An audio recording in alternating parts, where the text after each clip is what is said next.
Si tu manques de confiance en toi, ce n'est pas parce que tu n'es pas capable, c'est parce que tu ne te respectes pas encore assez. Aujourd'hui, je vais te dire la vérité sur la confiance en soi, pas la version Instagram, la vraie. On croit souvent que la confiance c'est un trait de personnalité qu'on est né avec ou non. Mais c'est faux, tu n'es pas né avec la confiance. Ce n'est pas un trait de personnalité parce que la confiance ce n'est pas une émotion. La confiance elle s'est construite. C'est une conséquence. Je t'explique. La confiance ce n'est pas je me sens belle aujourd'hui. Ce n'est pas magique, ce n'est pas l'approbation des autres. La confiance c'est l'accumulation à ton cerveau de preuves que tu es capable. Elle se construit avec des micro-victoires. Tu dis tu vas t'entraîner, tu vas t'entraîner. Tu dis tu te lèves tôt, tu te lèves tôt. Tu dis tu commences à partir de lundi, tu commences à partir de lundi. Tu dis non, tu tiens non. Parce que chaque promesse que tu tiens envers toi-même construit la confiance. Tout simplement, c'est le respect que tu as pour toi-même. Qui es-tu ? Est-ce que dans ton identité, tu as de la confiance ? Est-ce qu'on peut te faire confiance ? Moi, par exemple, je ne vais pas travailler avec quelqu'un qui ne m'inspire pas de la confiance. Par exemple, quelqu'un me demande de lui faire confiance, mais il a commencé depuis le début avec des mensonges. Comment je vais faire confiance à ses paroles ? Ou bien, un bête exemple, quelqu'un qui veut te vendre un produit, mais lui-même il ne consomme pas ce produit, mais il te dit que c'est le meilleur produit pour ta santé. Quelqu'un qui veut te vendre une crème pour les boutons, mais son visage il est rempli de boutons, il te dit cette crème là si tu l'utilises ça va tout changer, tu n'auras plus de boutons. Et alors tu te demandes mais pourquoi elle me vend ça si ça ne marche pas sur elle-même. Donc avoir la confiance et inspirer de la confiance, ça doit aller ensemble. J'ai de la confiance, j'inspire la confiance parce que j'ai construit une identité qui est devenue légitime à ce que je dis. Et moi, j'ai pas eu des grandes écoles. J'ai pas fait de la psychologie à l'école. Mais de ce que j'ai vécu, de mon expérience et ce que j'ai appris aux autres et le fait que je communiquais avec beaucoup de personnes, ça m'a ouvert un champ où je peux apprendre, où je peux donner ces leçons et connaître de ce que je parle. J'inspire la confiance parce que moi-même, je fais ce que je dis. Si moi, je me dis, je vais manger ça, je mange ça. Si moi, je dis ça, c'est non, ça, c'est non. Si je dis, je vais attendre cet objectif-là, je vais l'attendre. Je ne vais pas regarder à gauche ni à droite. Je ne vais pas ouvrir mes oreilles ou baisser ma tête ni à gauche ni à droite. Parce que j'ai confiance dans ma direction. Je sais que je suis capable d'accomplir tout ce que je veux. Mais comment je suis arrivée là ? Avec des micro-victoires. Et je te demande de faire la même chose. Tu veux atteindre un grand objectif ? Ok. Tu dois attendre d'abord le micro-victoire. Est-ce que tu tiens tes promesses envers toi-même ? Est-ce que tu fais ce que tu te dis de faire chaque jour ? Tu veux savoir ce qui détruit la confiance ? C'est trahir tes propres standards. Tu dis oui quand tu veux dire non. Tu passes du temps avec des gens que tu n'aimes pas et qui ne partagent pas les mêmes valeurs. Et après tu te demandes pourquoi tu deviens toxique aussi. Voilà, ça c'est un sujet qui est intéressant. Maintenant, tu passes du temps avec des personnes qui n'ont rien à voir avec toi. Tu finiras un jour ou autre par prendre de leurs habitudes aussi, que ce soit mauvais ou pas. Toutes les personnes qu'on passe du temps avec eux, il faut savoir qu'ils nous donnent quelque chose ou ils nous prennent. Si tu as de la bonne mine, une bonne énergie, ils vont te prendre ça. Mais est-ce qu'ils vont te donner la même chose au retour ou est-ce que ces gens sont toxiques et ils te donnent la toxicité au retour ? Il faut faire attention aussi à ton entourage et avec qui tu passes du temps. C'est important. Ce qui détruit la confiance, c'est aussi parler au lieu d'agir. Au plus tu parles, au moins tu agis. Si tu dis, je vais faire ça, si je commence le sport, je commence la diète, j'ai un grand projet et que tu fais juste parler et tu n'agis pas, il n'y a pas de confiance parce qu'il n'y a pas de preuves stables, il n'y a pas de preuves physiques pour ton cerveau pour lui montrer que oui, cette personne, elle est apte, elle est capable, elle fait ce qu'elle dit, du coup, je vais lui augmenter la confiance. La confiance égale expérience. Est-ce que tu veux avoir une expérience en mensonge ou une expérience dans tes réalisations? Chercher la validation et aussi se comparer aux autres, ça fait aussi détruire ta confiance. En plus, tu scrolles et tu te compares. Tu dis, j'aimerais être comme celle-là, j'aimerais vivre ça. Ou, oh, cette fille, elle a la chance. Ou cet homme, il a la chance. Et que tu te compares constamment à des autres personnes. Ou tu cherches la validation des autres. Ou de ta femme ou ton mari. Tu cherches leur validation. Et que tu n'as pas la validation d'abord de toi. Pour te dire, tu te regardes dans le miroir et dis oui, je suis belle. Tu attends que les autres te disent oui, tu es belle, tu es belle. Non. Toi, tu dois te regarder au miroir et dire que tu es belle. Tu dois te regarder au miroir et dire que tu es fière de toi. Et que cette personne-là m'inspire de la confiance. Mais je la vois d'abord au miroir avant que les autres valident ce que je vois déjà. Que eux, ils valident ou pas, ça reste la même chose pour moi et ça ne change rien. Parce que moi, j'ai confiance en moi d'abord. Je ne cherche pas la validation des autres. Et c'est comme ça que ça doit être pour toi aussi.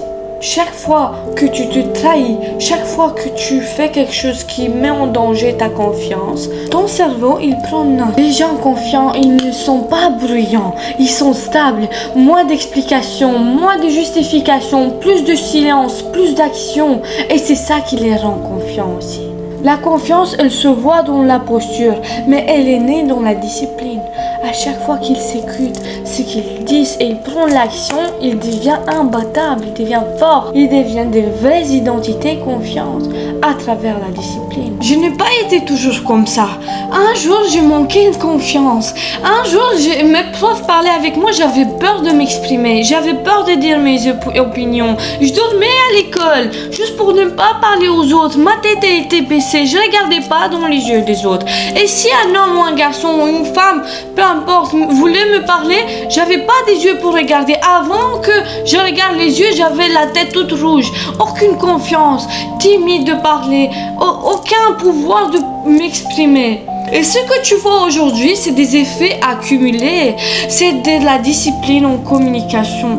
C'est des petits micro-victoires, comme j'ai dit tout à l'heure, qui m'ont rendu comme ça. On n'est pas né avec, ça vient avec le temps. Tu veux être confiant, commence aujourd'hui. Sors de ta zone de confort. Pour pouvoir parler, j'ai travaillé dans la restauration, j'ai travaillé dans la communication, j'ai travaillé dans le marketing pour regarder les gens dans les yeux, me forcer à parler. Moi, j'ai pas de grandes écoles, j'ai pas de grands diplômes en psychologie ou philosophie ou alchimie, j'ai rien de ça. Ce que j'ai, c'est de l'expérience et de la discipline, c'est de la pratique constante qui m'a rendu qui je suis aujourd'hui. C'est pour ça que je te dis, regarde-toi au miroir d'abord. Sois fier de toi. Aime-toi en tant que tu es. La validation des autres, t'as pas besoin. Et à la maison, j'avais pas de paix. J'ai préféré aller travailler, chercher mon propre argent que de vivre le chaos constant. Alors je m'étais occupée tout le temps. Quand j'étais pas à l'école, j'étais au travail. Quand j'étais pas à l'école, j'étais au sport. Juste pour ne pas rester à la maison. Et au plus je m'occupais, au plus ça m'a permis de développer mes skills, que c'était la communication au travail. J'ai travaillé en tant que serveuse. J'ai été obligée de communiquer avec les clients parce qu'entre les chefs et les clients, c'était moi. Je devrais dire exactement ce que le client voulait au chef. Du coup, ça m'a permis de développer ma confiance en moi. Et à chaque fois, je devenais plus forte, plus forte. Quand j'étais au sport, la même chose. J'avais pas besoin de parler au sport. J'étais là juste pour faire mon sport. Mais ça m'a rendu plus fort. Ça a rendu plus fort mes muscles, mes techniques. Au plus je répétais dans tout ce que je faisais, au mieux je devenais. Ce n'est pas arrivé dans un jour. C'est arrivé au jour où j'étais prête. Où j'ai travaillé mes muscles de là. J'ai travaillé tous mes muscles pour pouvoir être prête, pour pouvoir faire face à une vraie discussion, pour pouvoir passer mon message. J'ai dû travailler ces muscles-là. Alors ne te critique pas, ne te juge pas, ne cherche pas la validation que tu es belle, que tu es parfaite. T'as pas à être parfaite. Tu ne dois pas être parfaite. Tu dois être fière de toi. Disons que tu as 20 kilos de plus aujourd'hui. Ok, tu te regardes dans le miroir, Tu aimerais que tu sois plus belle, plus souple, nanana. Ok. Est-ce que tu visualises déjà le changement? Est-ce que tu as déjà la confiance que tu vas accomplir ce objectif? Parce que avoir la confiance, tu ne dois pas attendre d'être prêt à l'avoir. Tu dois te décider d'arrêter de te trahir. Donc, aujourd'hui, tu te regardes au miroir, tu vois ce qui se passe, de quoi tu as besoin, tu visualises là où tu veux être, ta destination, ton poids, objectif final, ok?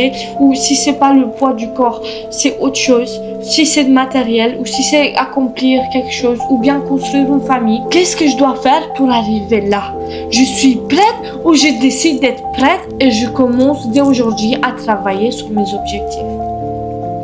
Parce que attendre à être prêt à quelque chose, tu peux attendre une vie complète et à la fin, tu n'auras rien. Je viens pas d'une famille riche, mais je sais que moi, je dois faire quelque chose pour que ma famille vienne d'une famille riche. Commence à agir, tiens tes promesses et fixe-toi des standards. Négocie pas tes standards. Parce que si tu commences à négocier, si tu commences à dire oui à gauche et à droite, ça va juste te défocaliser de ton objectif. Tu veux atteindre cet objectif, c'est oui ou non. C'est pas peut-être ou c'est pas oui je peux faire tout en même temps. Non. Sois concentré parce que à la fin, tout ce qui est à gauche et à droite ne comptera plus. Ce qui compte vraiment dans la vie, c'est ce que tu accomplis pour de réel. C'est ni les gens de gauche qui t'appellent, ni les gens de droite qui te demandent de ton énergie, qui vont accomplir quelque chose pour toi. Tu sais que tu as un objectif, fais-le.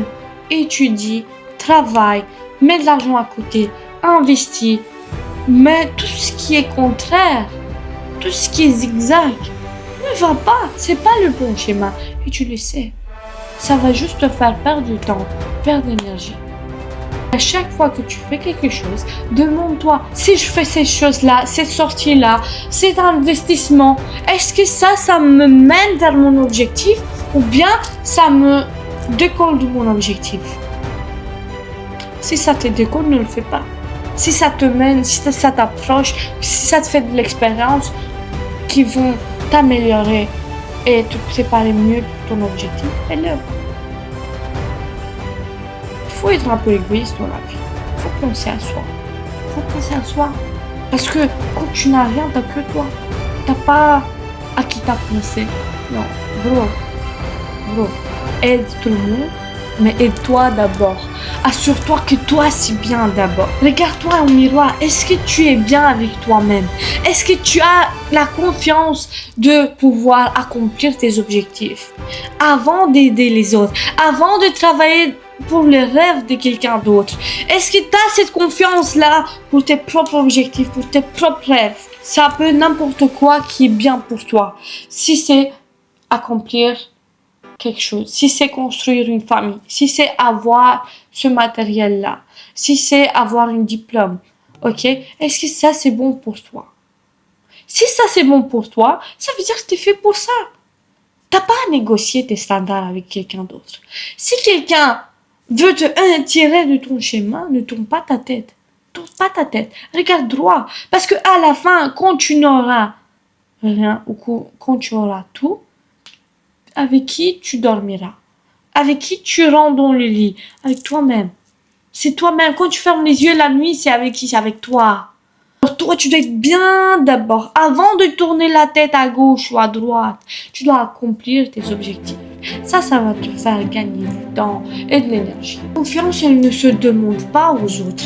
La confiance, elle se construit chaque jour de ta vie. À chaque fois que tu tiens tes promesses, tu construis cette identité forte. À chaque fois que tu exécutes, moi, le travail en tant qu'étudiante, ça m'a permis de devenir une identité plus forte. Ça m'a permis de faire face à des situations inconfortables où j'étais obligée de communiquer. Une fois, deux fois, trois fois. Puis c'était facile pour moi de communiquer. À l'école, c'était la même chose. Au sport, c'était la même chose. Une fois tu rates, deuxième, troisième, jusqu'à quand?